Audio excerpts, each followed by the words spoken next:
Bonjour, et bienvenue à cette 74e édition de Easy Weekend Projects. Ce circuit est très certainement le circuit le plus simple et le moins coûteux jamais réalisé pour automatiser la mise en marche et l'arrêt d'un dispositif quel qu'il soit. Dans ce cas-ci, il servira à contrôler la mise en marche d'un compresseur. On appelle flip-flop ce type de circuit. Il peut être contrôlé manuellement grâce à deux interrupteurs de type bouton poussoir, en mode normalement ouvert. Ce qui veut dire qu'on doit presser le bouton pour établir un contact. Un premier bouton, ici nommé S1 ou 7, sert à démarrer la pompe. Dans ce schéma, la pompe est représentée par une lampe. En réalité, on remplace cette lampe par un relais 12 volts, capable de supporter la tension et l'ampérage de la pompe ou du compresseur. Ce relais est commandé par Q3, un transistor, MOSFET de type N. J'utilise ici un IRFP 260N. Il est bien au-dessus des exigences requises pour commander un relais. Si je l'utilise, c'est pour la simple raison qu'il est parmi les plus populaires et les moins dispendieux. N'importe quel MOSFET de type N, d'au moins 1 ampère, ferait aussi bien l'affaire. Par défaut, à la mise sous tension, C1, un condensateur de 1 à 4,7 microfarad relié en parallèle avec S2, soit, entre la masse et la base de Q2, assure un démarrage du circuit flip-flop en mode reset. Une très courte pulse suffit pour amorcer le mode reset. Cela équivaut à appuyer une fraction de seconde sur le bouton poussoir S2. Comme tout circuit flip-flop, une fois le mode reset amorcé, peu importe le nombre de fois que vous appuierez sur S2, le mode reset demeurera inchangé.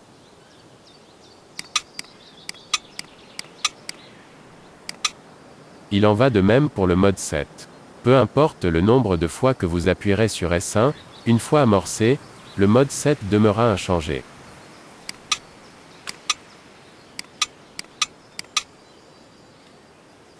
Ce qu'il faut retenir, c'est que dans cette configuration, un circuit flip-flop agit exactement comme un bit de mémoire.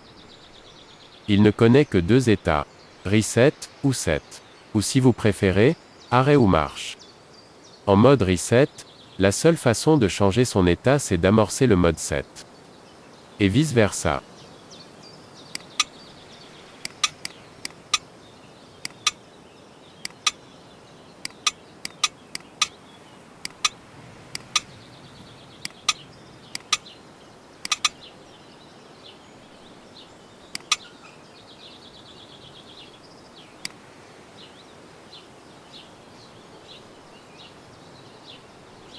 Ce circuit n'est rien d'autre qu'un dispositif de type détecteur de niveau.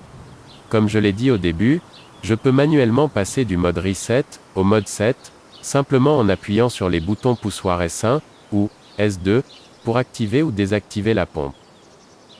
C'est-à-dire, passer du mode set au mode reset. Cependant, je veux automatiser ces modes pour m'éviter de devoir surveiller moi-même le moment précis où il faut passer du mode set au mode reset. Pour ce faire, j'ai placé, en parallèle, entre la masse et les deux boutons poussoirs, des points de contact qui seront reliés à des sondes de détection. En guise de sonde, j'ai opté d'utiliser des capteurs magnétiques. Il existe une grande variété de modèles d'interrupteurs magnétiques. En voici quelques-uns. Ce qu'ils ont tous en commun, c'est qu'ils sont composés de deux éléments, l'un est fixe et l'autre mobile. La partie fixe est le capteur magnétique. Il abrite un interrupteur, parfois unipolaire unidirectionnel, parfois unipolaire bidirectionnel qui réagit au champ magnétique d'un aimant. Tandis que la partie mobile est tout simplement un aimant. Ils sont beaucoup utilisés dans les systèmes d'alarme, entre autres, pour détecter lorsqu'une porte, ou une fenêtre, est ouverte.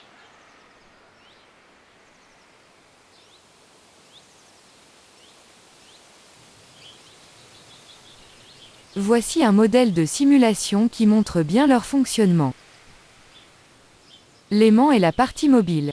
Dès qu'elle passe à proximité du capteur magnétique, l'interrupteur se ferme. De ce fait, il permet au courant de le traverser. Comme nous pouvons l'observer, l'interrupteur du capteur est de type normalement ouvert. Dans cet état, Le circuit est ouvert et le courant est bloqué. L'ampoule ne s'illumine pas, mais dès que l'aimant passe près du capteur, l'interrupteur se ferme, l'ampoule est alimentée.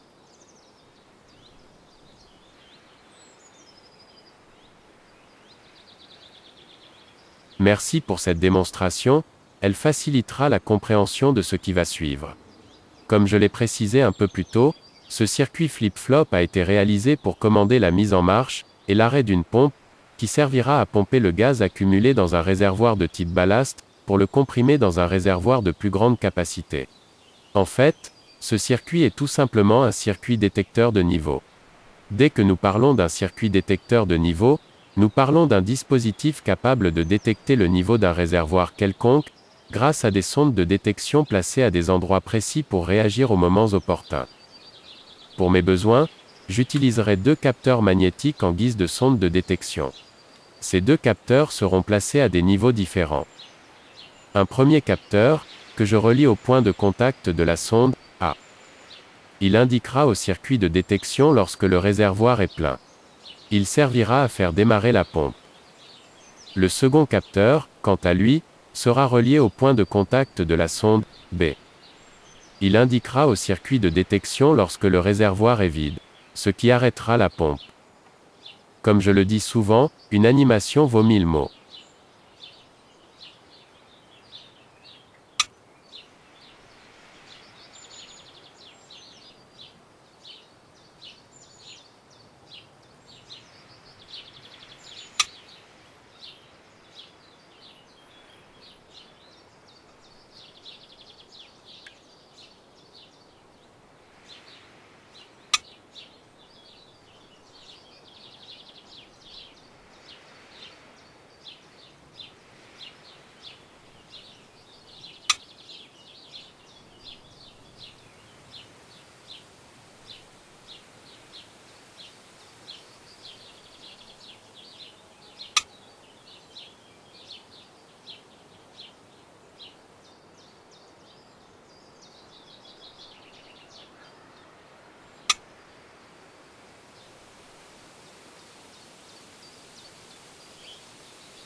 Ce circuit de contrôle est la base même des systèmes d'alarme.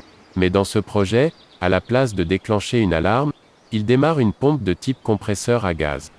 On pourrait s'en servir pour contrôler le niveau d'un réservoir d'eau, ou lui faire remplir toute autre fonction binaire automatisée, selon le type de sonde de détection utilisée.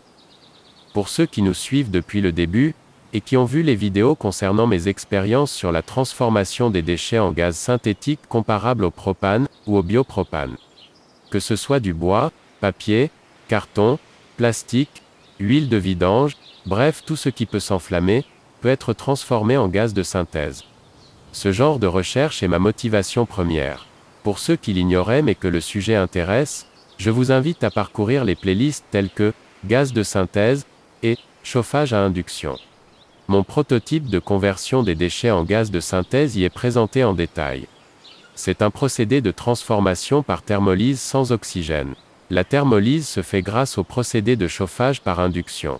Le gazéifieur contenant les déchets les transforme en gaz. Ce gaz passe par des bulleurs, pour être ensuite stocké temporairement dans un ballon. Le stockage temporaire du gaz dans un ballon était suffisant pour effectuer des tests de qualité du gaz. Compte tenu des résultats plus qu'encourageants, ce système de stockage temporaire ne répond plus à mes besoins. L'étape suivante était de trouver une méthode de transférer le gaz stocké dans le ballon et le comprimer dans un réservoir de plus grande capacité, tel qu'un réservoir standard de propane. Le stockage temporaire du gaz prend du temps et demande une surveillance périodique. Comme il est difficile d'automatiser la surveillance d'un ballon, je devais trouver une autre méthode de stockage temporaire du gaz provenant du gazéifieur. De là l'idée de concevoir un réservoir de type ballast. C'est le genre de projet que j'affectionne car il est réalisable à partir de matériaux récupérés.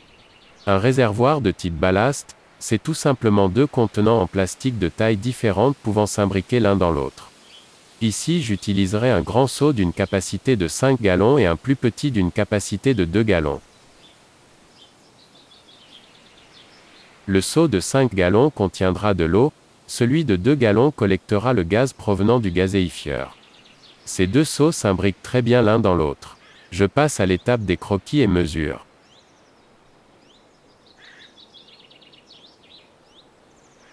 Le seau de 5 gallons contenant l'eau est fixe, celui de 2 gallons collectant le gaz provenant du gazéifieur sera en mouvement à mesure qu'il accumulera du gaz. Ce mouvement doit être à la fois le plus libre et le plus précis possible. J'ai donc imaginé un système de coulisses qui maintiendra au centre le seau de 2 gallons. Ce système de coulisses, placé de chaque côté, comprendra 2 glissières fixées au seau collecteur de gaz et 2 rails fixés au seau de 5 gallons, grâce à des supports métalliques perforés. Pour fabriquer les 2 rails, j'ai fouillé dans ma récup et j'ai trouvé ce qui m'est apparu comme étant l'idéal. Il s'agit d'une rail récupérée à partir d'anciens stores verticaux. La voici une fois démontée. J'en fais un croquis afin de l'adapter à mes besoins, et je laisse aller mon imagination sur papier. De la rail, j'en coupe 2 longueurs de 5 pouces puis j'explore comment je pourrais les fixer de chaque côté du seau de 5 gallons à l'aide de barres d'acier pré-perforées. Cela me permet de poursuivre mon croquis et d'y ajouter quelques mesures concernant les glissières.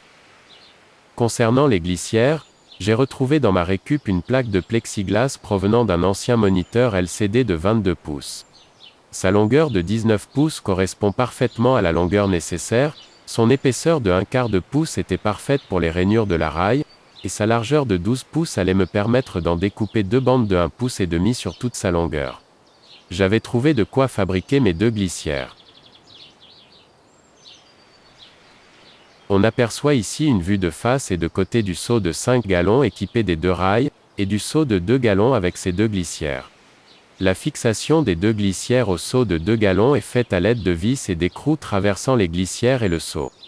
Pour en assurer l'étanchéité, l'utilisation de rondelles de caoutchouc est de mise pour les 4 vis à l'intérieur du seau.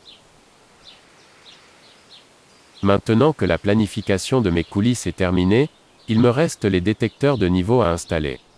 Comme je l'ai mentionné un peu plus tôt, j'avais opté pour des interrupteurs magnétiques et ce n'est pas sans raison.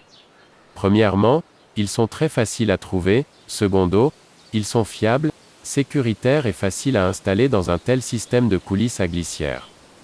La partie mobile de ces détecteurs est l'aimant. Elles seront donc fixées aux 2 glissières. Un aimant par glissière, situé à des niveaux différents. Ces niveaux, minimum et maximum, sont déterminés par le volume de gaz que je désire limiter à l'intérieur du ballast, soit le seau de 2 gallons. La partie fixe de ces détecteurs est le capteur.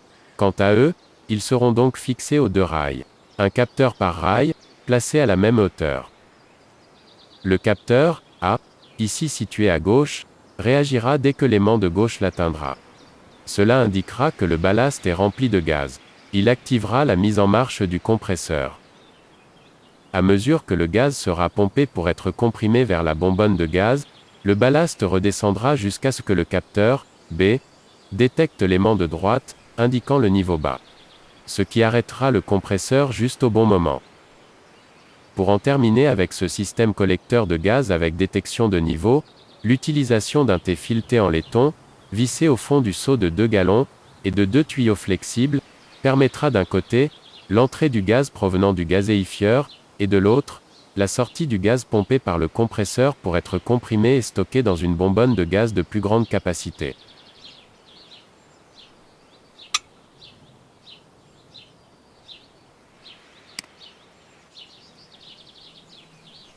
Cette animation montre le déplacement ascendant vertical du réservoir de 2 gallons lorsqu'il se remplit de gaz. Une fois rempli, le capteur, A, informe le circuit de commande qu'il est plein. Il démarre le compresseur qui pompe le gaz et le comprime dans la bonbonne de propane. Durant ce pompage, Le ballast amorce un mouvement vertical descendant jusqu'à la détection du niveau bas, par le capteur B. Ce dernier informe le circuit de commande que le réservoir est vide. Il arrête automatiquement le pompage. Aussi longtemps que le gazéifieur produira du gaz, ce mouvement, up and down, du ballast se répétera. Petit à petit, la bonbonne de propane se remplira jusqu'à sa pleine capacité.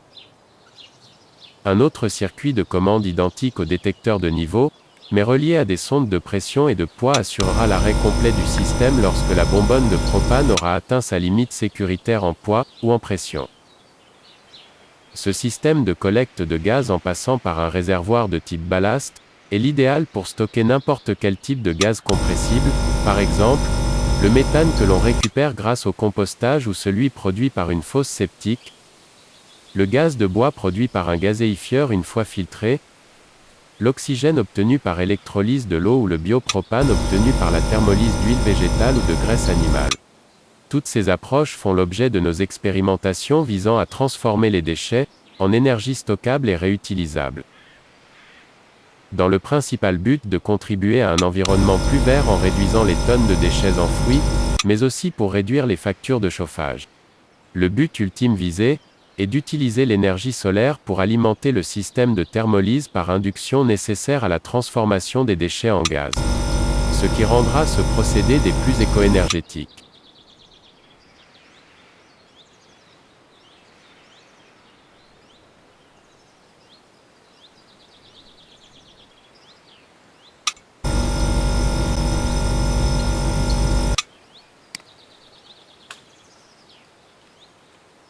En espérant que cette présentation vous a été utile et instructive.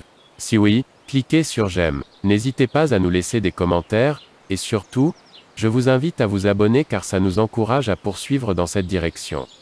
Merci de votre attention, et je vous dis, à très bientôt pour une autre édition de Easy Weekend Project.